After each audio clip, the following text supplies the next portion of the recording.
Meditation చేయడానికి ఒకడు ఉండాలి కదా.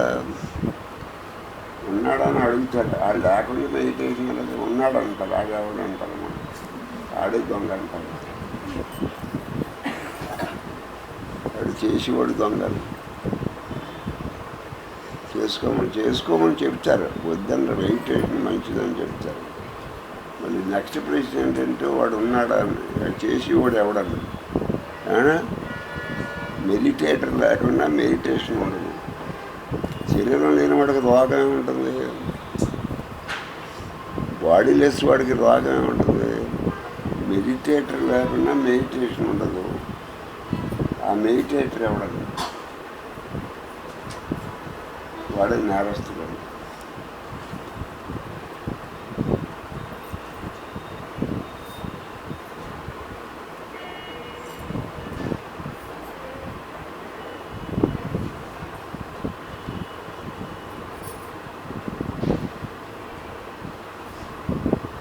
నువ్వు దొంగతనం చేసావనుకో, నువ్వు ఎవరైనా వచ్చి ఆ దొంగను పట్టుకోమని నిన్ను అడుగుతారనుకో, నువ్వు దొంగను పట్టుకుంటావా? ఏం చేయాలి, నువ్వే దొంగతనం చేసావు కాబట్టి అది చేసేటట్టు ఉంటుంది.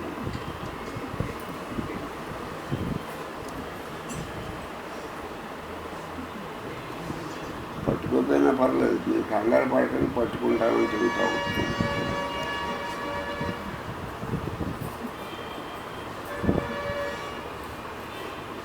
ఎందుకంటే చేసుకోమని వద్దనండి.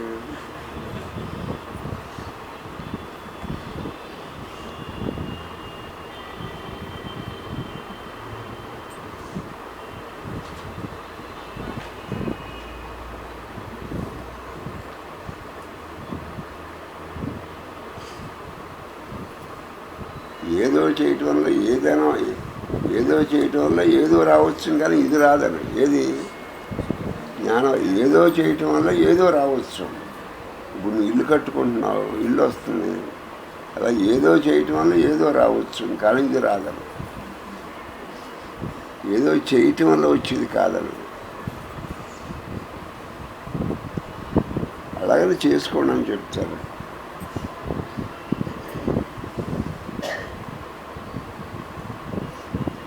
ఏదో కాలక్షేపం వాళ్ళకి చేసుకుని మరి ఏంటి చేసుకోమని వద్దున.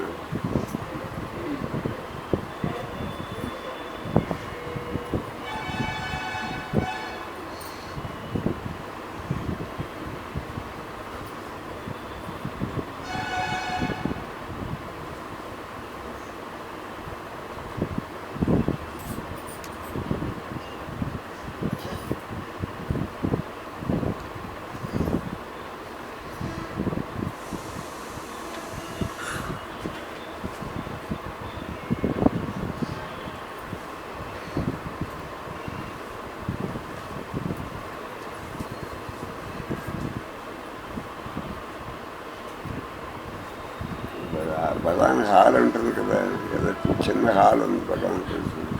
అక్కడే అందరూ ధ్యానం చేసుకున్నారు. ఎదురుగా అక్కడ హాల్లోనే ధ్యానం చేసుకున్నారు.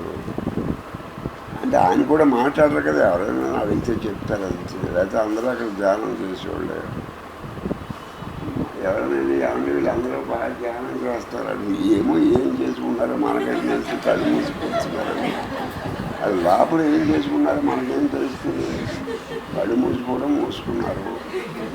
లోపల ఏం చేసుకున్నారో మనకేం తెలుస్తుంది. తలుపులు వేసుకున్నారు, మన లోపల ఎలా ఉన్నారో మనకేం తెలుస్తుంది.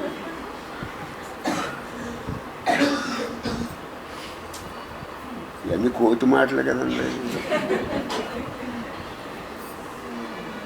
అంటే వీళ్ళందరూ ధ్యానం చేసుకుంటున్నారని బాగానే అంటే ఏం చేసుకున్నారో మనకి ఒకరు చేసుకుంటున్నారేమో లేదు.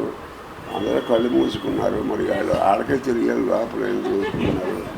అది కరెక్టే కదా, మరి వాళ్ళకే తెలియాలి, మనకేం తెలుస్తుంది.